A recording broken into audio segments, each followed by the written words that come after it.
మొత్తానికి జనం నుంచి వనంలోకి వెళ్ళిపోయినారు వనదేవతలు. సమ్మక్క సారలమ్మ మేడారం జాతర ముగిసింది. దాదాపు 1.5 కోటి మంది భక్తులు అమ్మవార్లను దర్శించుకొని ఈసారి జాతరను విజయవంతం చేశారు. అటు ప్రభుత్వం నుంచి కూడా ఘనమైన ఏర్పాట్లు చేసి ఎలాంటి అవాంతరాలు జరగకుండా పటిష్ట బందోబస్తు మధ్య ఈ మహాజాతర కార్యక్రమాన్ని దిగ్విజయంగా పూర్తి చేసింది రాష్ట్ర ప్రభుత్వం.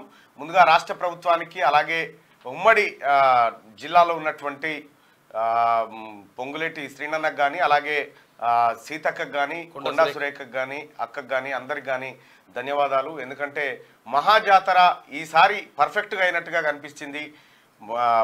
రాష్ట్రపతి వస్తుందని అందరు భావించినప్పటికీ ముఖ్యమంత్రి గవర్నరు అక్కడికి వెళ్ళి సమ్మక్క సారలమ్మ సాక్షిగా 2 హామీలను అమలు చేయబోతా ఉన్నాం ఈ నెల 27 నుంచి అని చెప్పి ముఖ్యమంత్రి గారు ప్రకటించడం.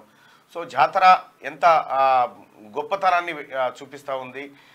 అయితే మరొచ్చేసారికి ఏదైతే మళ్ళీ 2 ఏళ్ల తర్వాత వచ్చేటువంటి సమ్మక్క సారలమ్మ జాతర నాటికి మేడారం పూర్తిగా మారిపోవాల్సిన అవసరం ఉంది. ఎందుకంటే ప్రతిసారి జాతర జరిగినప్పుడల్లా 100 కోట్లు కేటాయిస్తే ఆ జాతర మందమే, శాశ్వత పరిష్కారాలు జరగట్లేదు. శాశ్వత పరిష్కారాలు జరిగే దిశగా బడ్జెట్లో సపరేట్గా సమ్మక్క సారలమ్మ మేడారం ప్రాంతం డెవలప్మెంట్ కోసం కూడా కొంత నిధులు ఖర్చు చేయాల్సినటువంటి అవసరం అయితే ఉంది.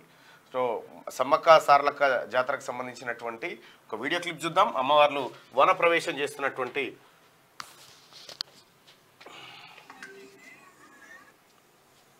రాత్రి అన్ని గద్దెల మీద పూజారులు ఉన్నారు. సమ్మక్క గద్దెల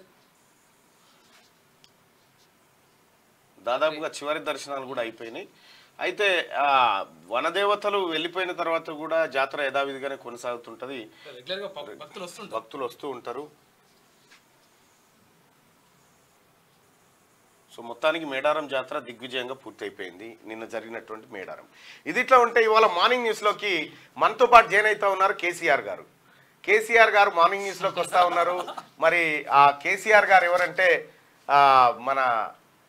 మన చిచ్చా కాదు, కంచల్ర చంద్రశేఖర్ రెడ్డి గారు. ఆయన అల్లు అర్జున్ గారికి మామ, అల్లు అర్జున్ గారికి మామ, అల్లు అర్జున్ గారికి పిల్లనిచ్చిన మామ మార్నింగ్ న్యూస్లో స్టూడియోలో ఉన్నారు. ప్లీజ్ వెల్కమ్ అన్న. ఇటీవలే బీఆర్ఎస్ లోంచి కాంగ్రెస్ పార్టీలో జాయిన్ అయినటువంటి చంద్రశేఖర్ రెడ్డి గారు 10-15 సంవత్సరాల పాటు రక్తం ధారపోసిన టీఆర్ఎస్ పార్టీకి. అయినా కూడా టీఆర్ఎస్ పార్టీలో గుర్తింపు దక్కలేదు. మనస్తాపంతో ఇక లాభం లేదు, ఈ రాష్ట్రానికి ఈ దేశానికి కాంగ్రెస్ అవసరమన్న ఉద్దేశంతో కాంగ్రెస్ పార్టీలోకి వచ్చినాడు. వెల్కమ్ టు మార్నింగ్ న్యూస్ అన్న. Thank you. 10 ఏళ్ల టీఆర్ఎస్ ప్రయాణం ఎట్లా సాగింది? 10 ఏళ్ల ప్రయాణం అనేది పాతరలో పెడతారు కదా, పాత సామాన్లు పాతలో పెట్టినట్టు ఆ విధంగా జరిగింది నిజంగా చెప్పాలంటే.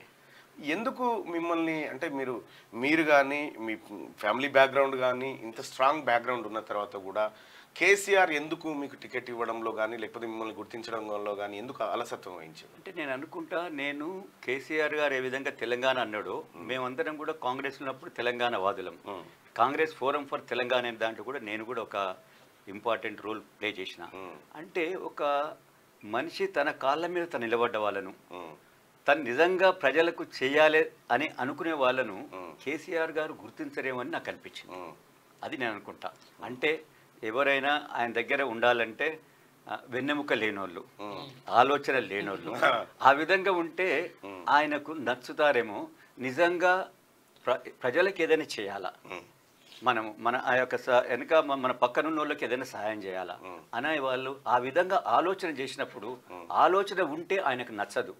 ఆయన ఆలోచన, ఆయన చెప్పింది చేసే వాళ్ళకే ఆయనకు నచ్చుతుంది. అలాంటి వాళ్ళని ఆయన ప్రోత్సహిస్తారని చెప్పి నేను భావిస్తాను. ఎప్పుడన్నా కలిసి టికెట్ విషయంలో మీ మధ్యలో చర్చ వచ్చిందా? కేసీఆర్ మధ్యలో మీ మధ్యలో? అసలు చూడండి, నేను ఓడిపోయిన తర్వాత నిజంగా నాకు తెలంగాణ అనేది ప్రేమ. తెలంగాణ అనే నేను ఒక నినాదం ఎత్తుకోకపోతుంటే కాంగ్రెస్లో వైఎస్ రాజశేఖర్ గారు నిజంగా నన్ను ఒక తమ్ముళ్లాగా చూసుకుంటాడు. కానీ తెలంగాణ అనేది నిజంగా ఇప్పుడు రాయలసీమ అయినా ఆంధ్ర వాళ్ళకైనా తెలంగాణ అనేటోళ్ళని వాళ్ళు ప్రోత్సహించారు కదా. అలాంటి వారిని నేను ఇక్కడికి వచ్చినాక ఓడిపోయినాక కూడా నేను అనునిత్యము నా ఏరియా కాకుండా ఇబ్రాహీంపట్నం నా నేటివ్ ప్లేస్ కాదు, అయినా కూడా నేను ప్రతి గ్రామము ప్రతి తండ తిరిగి నా చేతనైన సాయం చేశా. ప్రభుత్వం నుంచి కూడా ఏదైనా సహాయం కావాలంటే ప్రభుత్వం దగ్గర పోయేదానికి అక్కడ మార్గాలు లేవు. అక్కడ కేసీఆర్ కూడా కలిసి ఛాన్సే లేకుండా కేసీఆర్ అంటే కొన్ని సందర్భాలలో నిజంగా అక్కడ కొంత రైతులకు పాతగా కొన్ని ఏరియాస్ వచ్చేది ఉండే అక్కడ ఎక్కువ మన ఏమంటారు పోలీసు హౌసింగ్ పోలీసు ఆఫీసెస్కు కొన్ని ల్యాండ్స్ పోతే వాటి గురించి నేను తిరిగి ఆ కార్యక్రమం చేశాను. అదేవిధంగా కొన్ని అంటే చిన్న చిన్న పనులు ఒక ఏడాది వరకు నేను తిరిగాను, కానీ దాని తర్వాత కేసీఆర్ గారికి ఒక డైరెక్ట్గా నాకు అపాయింట్మెంట్ అయితే ఇవ్వలేదు. వెల్కమ్ పార్టీ ఉంటుంది అంతే, వెల్కమ్ పార్టీ ఉంటుంది కానీ తర్వాత ఏముండదు.